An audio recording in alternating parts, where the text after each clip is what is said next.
നമസ്കാരം. The news ഐയിലേക്ക് സ്വാഗതം. കേരളത്തിൽ ജലജന്യ രോഗങ്ങൾ വർദ്ധിക്കാനിടയാക്കിയതിന്റെ കാരണത്തെക്കുറിച്ച് അടുത്തിടെ നിയമസഭയിൽ അവതരിപ്പിച്ച സാമ്പത്തിക അവലോകന റിപ്പോർട്ടിലെ പരാമർശങ്ങൾ ആശങ്കാജനകമാണ്.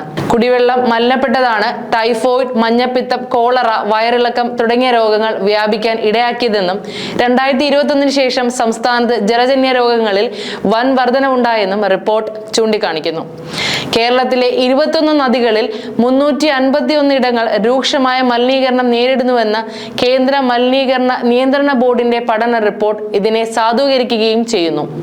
പൊതുജനാരോഗ്യ രംഗത്ത് ഇന്ത്യക്ക് മാതൃകയായി ചൂണ്ടിക്കാണിക്കപ്പെട്ടിരുന്ന കേരളം ഇന്ന് പകർച്ചവ്യാധികൾ കൊണ്ട് പ്രയാസപ്പെടുകയാണ്. ജലജന്യ രോഗങ്ങളാണ് ഇതിൽ കൂടുതലും. നേരത്തെ നിയന്ത്രണ വിധേയമാക്കിയിരുന്നതാണ് കേരളത്തിൽ മലമ്പനി. വ്യാപിച്ചുകൊണ്ടിരിക്കുകയാണ് ഇപ്പോൾ ഈ രോഗം. ഈ വർഷം രോഗം നിരവധി പേർക്ക് സ്ഥിരീകരിച്ചു കഴിഞ്ഞു. മഞ്ഞപ്പിത്തവും പൂർവോപരി വർദ്ധിച്ചു.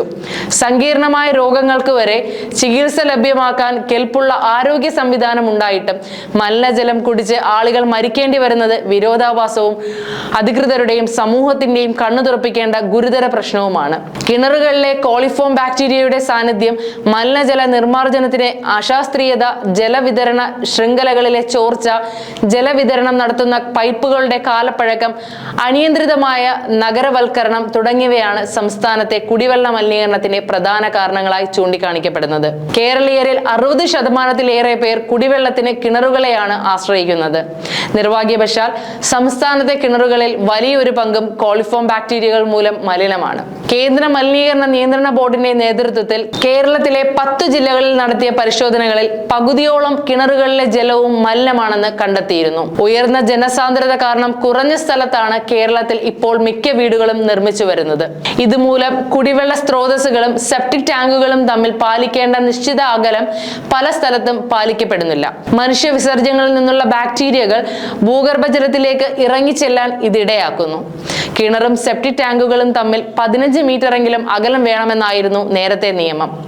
ജനസാന്ദ്രതയും പ്ലോട്ടുകളുടെ വലിപ്പത്തിൽ വന്നുകൊണ്ടിരിക്കുന്ന കുറവും കാരണം 1999 കേരള ബിൽഡിംഗ് റൂൾസിൽ അകലം 7.5 മീറ്ററായി കുറച്ചു. ഇത് കിണർവെള്ള മലിനീകരണത്തിന് വലിയ തോതിൽ ഇടയാക്കിയിട്ടുണ്ട്.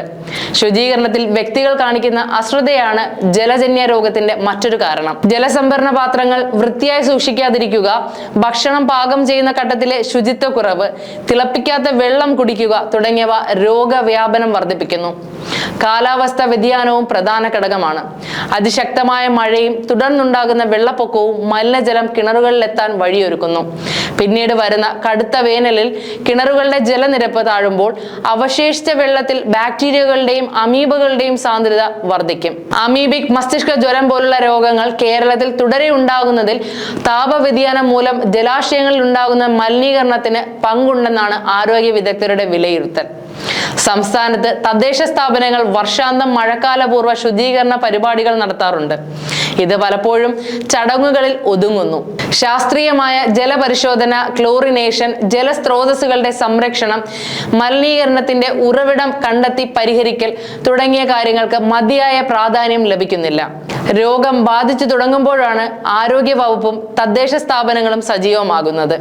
സംസ്ഥാനത്തെ എല്ലാ കുടിവെള്ള സ്രോതസ്സുകളുടെയും ഗുണനിലവാരം നിശ്ചിത ഇടവേളകളിൽ പരിശോധിക്കുകയും പഴകിയ ജലവിതരണ പൈപ്പുകൾ ഘട്ടം ഘട്ടമായി മാറ്റി സ്ഥാപിക്കുകയും വേണം.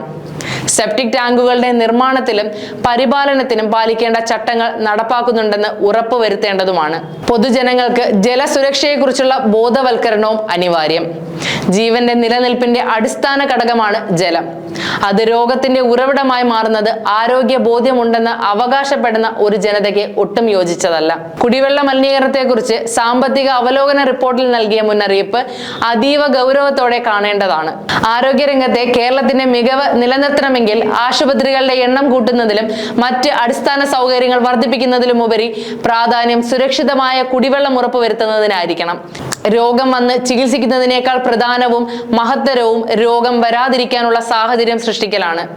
ഇത് ഭരണകൂടത്തിന്റെ മാത്രം ഉത്തരവാദിത്വമല്ല, ജനങ്ങളുടേത് കൂടിയാണ്. ശുദ്ധമായ വായുവും ആഹാരവും എന്ന പോലെ ശുദ്ധമായ കുടിവെള്ളവും ഓരോ പൗരന്റെയും അവകാശമാണെന്ന ബോധ്യത്തോടെ ജലസ്രോതസ്സുകളുടെ സംരക്ഷണത്തിനായി യുദ്ധകാലാടിസ്ഥാനത്തിലുള്ള ജനകീയ കൂട്ടായ്മകൾ രൂപപ്പെടേണ്ടതുണ്ട്.